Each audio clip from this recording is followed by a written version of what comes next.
Four sides TV రాష్ట్రంలో ఏర్పడబోయే కొత్త ప్రభుత్వంలోనైనా తమ సమస్యలు పరిష్కారమయ్యేలా ప్రజా ప్రతినిధులు కృషి చేయాలని శ్రీకాకుళం జిల్లా రైతులు కోరుతున్నారు. జిల్లాలో వజ్రపు కొత్తూరు, పలాస, మందస, సోంపేట, కవిటి, కంచిలి, ఇచ్చాపురం మండలాల్లో వేలాది ఎకరాల్లో జీడి, కొబ్బరి, మామిడి పంటలనే ప్రధాన పంటలుగా రైతులు పండిస్తున్నారు. వీటితో ఈ ప్రాంతం పచ్చగా నిత్యం కలకల్లాడుతూ ఉండేది. అటువంటి ఈ ప్రాంతానికి 6 ఏళ్ల క్రితం వచ్చిన తితిలి తుఫాన్ కూకటి వేలతో సహా వాటిని పెకలించింది. వాటిని నమ్ముకుని జీవిస్తున్న రైతాంగానికి తీవ్ర దుఃఖాన్ని మిగిల్చింది. నష్టపరిహారం చెల్లిస్తామని చెప్పిన ప్రభుత్వాలు ఇప్పటికీ పూర్తి స్థాయిలో చెల్లించలేదని ఈ ప్రాంత రైతులు ఆరోపిస్తున్నారు. ఇక తితిలిలో నష్టపోయిన జీడి, కొబ్బరి రైతులకు నష్టపరిహారం అందని రైతులపై ఫోర్ సైడ్స్ టీవీ న్యూస్ ప్రత్యేక కథనం. తితిలి వచ్చిన సమయంలో రాష్ట్రంలో టీడీపీ ప్రభుత్వం అధికారంలో ఉంది. తుఫాను ప్రభావం నుండి ప్రజలను రక్షించడంతో అప్పటి ప్రభుత్వం చేసిన సహాయక చర్యలు ప్రజల నుండి ప్రశంసలు వచ్చాయి. అయితే పంట నష్టపరిహారం అందచేయడంలో అప్పటి టీడీపీ ప్రభుత్వం విఫలం చెందిందన్న ఆరోపణలు ఉన్నాయి. నష్టపరిహారం కొద్ది మందికే అందిందని, ఇంకా వేలాది మందికి పరిహారం అందలేదన్న విమర్శలు ఉన్నాయి. తితిలి తుఫాన్ అనంతరం 2019లో జరిగిన శాసనసభ ఎన్నికల్లో రాష్ట్రంలో వైసీపీ ప్రభుత్వం ఏర్పడింది. ఈ ప్రాంతం నుండి ఎన్నికైన సీదిరి అప్పలరాజు మంత్రిగా ఎన్నిక కావడం ఈ ప్రాంత రైతుల్లో ఆశలు చిగురించాయి. తితిలి నష్టపరిహారం చెల్లించడంలో టీడీపీ విఫలం చెందిందని, నష్టపరిహారం రెట్టింపు అందిస్తామని చెప్పి అధికారంలోకి వచ్చిన వైసీపీ ప్రభుత్వం గతంలో చెల్లించిన వారికే మళ్లీ ఇచ్చారని రైతులు విమర్శిస్తున్నారు. రైతుల పాస్ పుస్తకాలు, అడంగళ్లు సరిగా లేవన్న సాకుతో చాలా మంది రైతులకు నష్టపరిహారం అందించలేదన్నారు. 2 ప్రభుత్వాలలోనూ రెవెన్యూ అధికారులకు లంచం చెల్లించిన వారికి పరిహారం అందించారన్నారు. ఇప్పటికైనా రైతుల పాస్ పుస్తకాలు సరిచేసి మిగతా వారికి కూడా నష్టపరిహారం అందించాలని రైతులు కోరుతున్నారు. నా పేరు ఈరోజు సామమూర్తి. మాది శ్రీకాకుళం జిల్లా అజరకొత్తూరు మండలం పెదవంక గ్రామం. మాకు తితిలి తుఫానప్పుడు 2 ఎకరాలు మాకు జీడి కొబ్బరి 2 ఎకరాలు ఉంది. దీంట్లో కొబ్బరి, జీడి మొత్తం అన్ని పడిపోయాయి. మాకు ప్రభుత్వం నుంచి ఎటువంటి ఆర్థిక సహాయము మాకు లభించలేదు. మాకు కొబ్బరి చెట్లు మినిమం ఉంటే ఒక 65 కొబ్బరి చెట్లు పూర్తిగా పడిపోయాయి.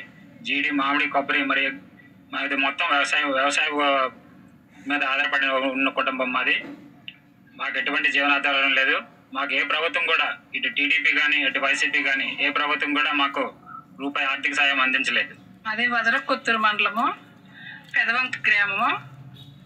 మాకేటంటే తుఫాన్ వచ్చింది కానీ 1 రూపాయి కూడా మాకు పడలేదు. మాది పందిరి ఈశ్వరమ్మ. కొబ్బరి చెట్లు ఒక 50 చెట్లు ఉంటాయి. కొబ్బరి చెట్లు 50 చెట్లు, సీడ్ తోట 3 ఎకరాలు ఉన్నది. 1 రూపాయి కూడా పడలేదు. మాకు 1 రూపాయి వేయలేదండి. ఎవరికి 2 చుట్లు వచ్చాయి కానీ ఆ పడిన వాళ్ళకే పడుకునే డబ్బులు, పడకపోయిన వాళ్ళకి మట్టుకు పడలేదు. 1 రూపాయి కూడా పడలేదు మాకు. మేము నవ్వుతూ పెట్టేసి చెట్లు కోయడము అవన్నీ చేసుకున్నాం కానీ మాకు 1 రూపాయి కూడా పడలేదు. 2018 వచ్చిన తితిలి తుఫాన్లో మొత్తం ఉద్దాన ప్రాంతం అంతా దిక్కి తోసిన స్థితికి రెడ్డివేయబడ్డారు. ఇంటిళ్ళ పాతి కష్టపడుతూ ప్రధాన జీవనాధారంగా ఉన్న ఈ జీడి, కొబ్బరి సర్వనాశనం అయిపోయిన తర్వాత సరైన ప్రణాళికల గవర్నమెంట్ వద్ద లేకపోవడం వల్ల సక్రమైన పద్ధతిలో నష్టపరిహారం ఆ రైతాంగానికి చేరలేదు.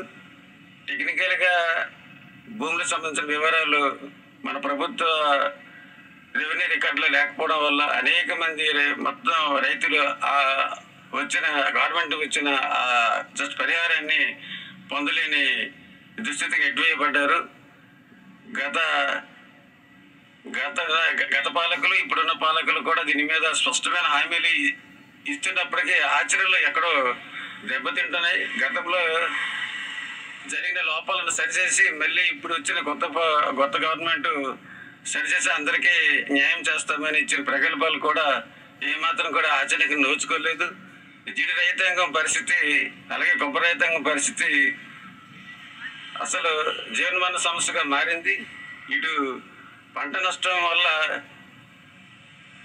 అనేక ఏళ్ళుగా ఇక్కడ జరుగుతున్న రైతాంగ పోరాటాల వల్ల సరైన గిట్టుబాటు ధర లేకపోవడం, ఈ తిత్లీ తుఫాను వంటి వల్ల జీడి పంట సర్వనాశనం అవడం వల్ల మరొక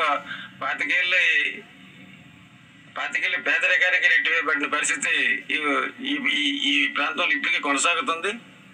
దీన్ని అసలు ప్రకృతి వైపరీత్యాలు వచ్చేటప్పుడు దాని నుంచి బయటపడే మార్గాల నివారణ చర్యలు సరైన పద్ధతి మీద ఇప్పుడున్న ప్రభుత్వాలు చేపట్టకపోవడం వల్ల ఈ స్థితి కంటిన్యూ అవుతుంది. ఎక్కడైనా వచ్చే గవర్నమెంట్ అయినా వచ్చే పాలకులైనా ఈ 7 మండలాలకు సంబంధించిన ప్రధాన జీవన వనరుగా ఉంటున్న జీడి మామిడి కొబ్బరి సంబంధించి మొత్తం రైతాంగానికి న్యాయం చేయాల్సిన అవసరం ఎంతైనా ఉంది. దీన్ని దృష్టిలో పెట్టుకుని తమ ఎన్నికల మేనిఫెస్టోలు ఆల్రెడీ ప్రకటించుకున్నాయి. ఇప్పుడు ఉన్న పరిస్థితుల్లో ఉన్న రైతాంగానికి ఈ న్యాయం చేయాలనుకుంటే తిత్లీ తుఫాను సంబంధించి అందరికీ రైతాంగాలకి అసలు ఎవరికైతే రైతాంగం సంబంధించిన భూములు ఉన్నాయో వాళ్ళందరికీ వచ్చేటట్లుగా సాంకేతిక పరంగా ఉన్న ఈ లోపాలను సరిచేసి మొత్తం నష్టపరిహారం అందించాల్సిన అవసరం వచ్చే పాలకుల మీద ఉందనేది నా అభిప్రాయం. నాది పట్టుపాడు. అఖిల భారత కిసాన్ మహాసభ జిల్లా కన్వీనర్గా కొనసాగుతూ ఉన్నాను. ఎందుకంటే ఇప్పుడు ప్రస్తుత పరిస్థితుల్లో ఎలక్షన్స్ మన ముందుకు వచ్చాయి. నాయకులు గ్రామాల్లో తిరిగి రకరకాల వాళ్ళు తలగా హామీలు ఇవ్వడం అనేది జరుగుతూ ఉంది. ఎవరు వచ్చినా రైతుకి అనేది న్యాయం ఇప్పటి వరకు జరగట్లేదు. ఎందుకంటే మనకి గతంలో ప్రధానమైనటువంటి వనరు జీడి కొబ్బరి ఉండేది. తిత్లీ తుఫాన్ వచ్చిన తర్వాత దీని నుంచి ఇప్పటి వరకు కూడా తేరుకోని కుటుంబాలు చాలా ఉన్నాయి. ఆ సమయంలో తెలుగుదేశం హయాంలో తిత్లీ తుఫాన్ వచ్చిన తర్వాత ఆయన ఒక 10 రోజులు ఇక్కడ ఉండి ఏదో మౌలిక వసతులు కల్పించినప్పటికీ ఈ కొబ్బరి మీద దీటి మీద నష్టపరిహారం చెల్లిస్తామని చెప్పి కొంత ఇవ్వడం జరిగింది. ఆ తర్వాత గవర్నమెంట్ వచ్చి దానికి 2 ఇస్తామని చెప్పినటువంటి ఇప్పుడు వైసీపీ జగన్ లాంటి లోకల్ మినిస్టర్ అందరూ కూడా ఇస్తామని చెప్పేసి వీళ్ళు హామీలు ఇచ్చేసి మళ్ళీ ఎలక్షన్లోకి వెళ్ళడం జరిగింది. కానీ అప్పుడే గతంలో తెలుగుదేశం హయాంలో ఏ కొంతమందికి వచ్చిందో మళ్ళీ సేమ్ రిపీటెడ్గా మళ్ళీ మన వైసీపీ గవర్నమెంట్లో కూడా సేమ్ వాళ్ళకే వచ్చింది. ఇప్పటికి కూడా సుమారు మనకి ఇచ్చాపురం నుంచి లేకపోతే ఇటు కవటి మండలము అవన్నీ కలిపి ఇటు సంతబొమ్మల మండలం వరకు కూడా చాలా బాగా లాస్ అయిపోయింది తిత్లీ తుఫాన్లో. ఇప్పటికీ పెండింగ్ 6 నుంచి 7 వేల మంది రైతులు ఇంకా పెండింగ్లో ఉన్నారు. కాబట్టి డబ్బులు మేము ఎంత ఇస్తామనే వాగ్దానాలు తప్ప రైతుకి పూర్తిగా న్యాయం చేసే ప్రక్రియ ఇప్పుడు ఏ గవర్నమెంట్ కూడా చేపట్టలేదు. కానీ ఇప్పుడు కూడా మా డిమాండ్ ఉంది. అసలు ఉద్యాన ప్రాంతం అనేది ఇమ్మీడియట్ గా ఖచ్చితంగా మనం కొబ్బరి మీద ప్రధానంగా జీడి మీద ప్రధానంగా ఆధారపడి బతున్నటువంటి వనరత్ ప్రధానమైనటువంటి వనరత్. వనరు పోయిన తర్వాత కాళ్ళు చేతులు పడిపోయినట్టుగా ఉన్న పరిస్థితి.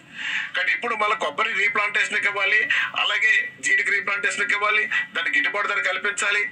అలాగే ఏదైతే పెండింగ్ ఉన్నటువంటి తిత్లీ తుఫాన్ తాలూకా డబ్బులు ఉన్నాయి, నష్టపరిహారం ఉన్నాయి, ఇప్పుడు కూడా ప్రతి కుటుంబానికి అందే విధంగా గవర్నమెంట్లో హామీలు ఇవ్వాలి. కానీ ఆ మాట ఇప్పుడు ఆ గవర్నమెంట్ కానీ ఈ గవర్నమెంట్ కానీ ఎవరు కూడా చెప్పట్లేదు, ముందుకు రావట్లేదు. ఆ తిత్లీ తుఫాన్ అక్కడ నుంచి మర్చిపోయారు.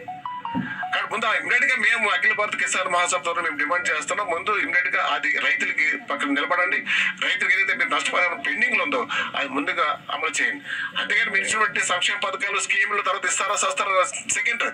ఈ దేశంలో రైతు కానీ బాగుంటే మొత్తం వ్యవస్థ బాగుంటుంది, సమాజం బాగుంటుంది. రైతు 4 గింజలు పండించగలుగుతాడు, లేకపోతే సమాజానికి కొంత ఉపయోగపడతాడు.